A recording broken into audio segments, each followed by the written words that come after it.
Hello students, today we are going to complete exercises of poem number 10, ninth, The Slave's Dream.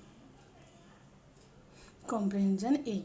Read the lines from the poem and answer the questions. First line, beside the ungathered rice, he lay his sickle in his hand. First, A question.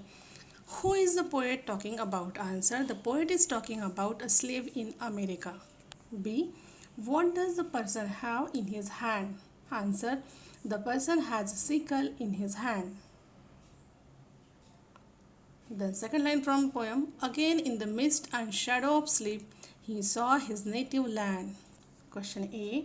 What is referred to as the mist and shadow of sleep? Answer. The mist and shadow of sleep refers to the dream being dreamed by the slave. B. What is the slave's native land? Answer. The slave's native land is in Africa near the Niger River. Then third line from the poem, he saw once more his dark-eyed queen among her children stand. A. Who is referred to as the dark-eyed queen? Answer. The dark-eyed queen is a reference to the slave's lovely wife. B. Who is there with her? Answer. Their children are with her. Then fourth line from the poem. He did not feel the driver's whip, nor the burning heat of day. Question A.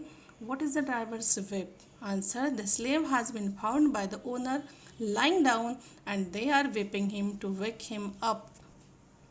B. Why didn't he feel it? Answer. He didn't feel the whip as his body is lifeless and he has died. Then next, fifth. A worn-out fetter that the soul had broken and thrown away. Question A. Why is the slave's body compared to a worn-out fetter? Answer. The slave's body compared to a worn-out fetter because his soul has broken the chains of his body and attained freedom after dying. B. What has happened to the slave? Answer. The slave has died and his soul has been freed from slavery. Then B. Answer the questions briefly. And first question, why did the slave lie beside the ungathered rice? Answer. The slave lay beside the ungathered rice because he was too tired to complete his assigned tasks. Second, describe the slave's physical appearance. Answer. The slave had a bare breast that signifies the bareness of his life.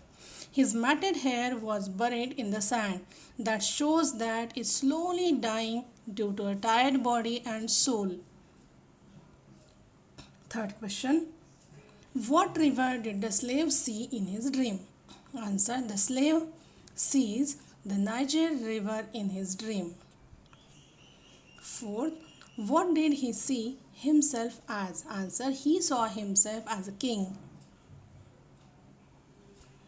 Fifth, where was he riding in his dream? Describe the place. Answer. The slave imagines himself riding a horse swiftly along the banks of the Niger. He follows the flamingos and rides until he sees the roofs of the hut of the Kafre tribe. At night he hears the lions roar, the hyenas scream, and the hippopotamus crush the reeds in a marshy land. Then sixth, the forest shouted of liberty. What does this refer to? Answer. This refers to the cry of his soul for freedom and liberty. C.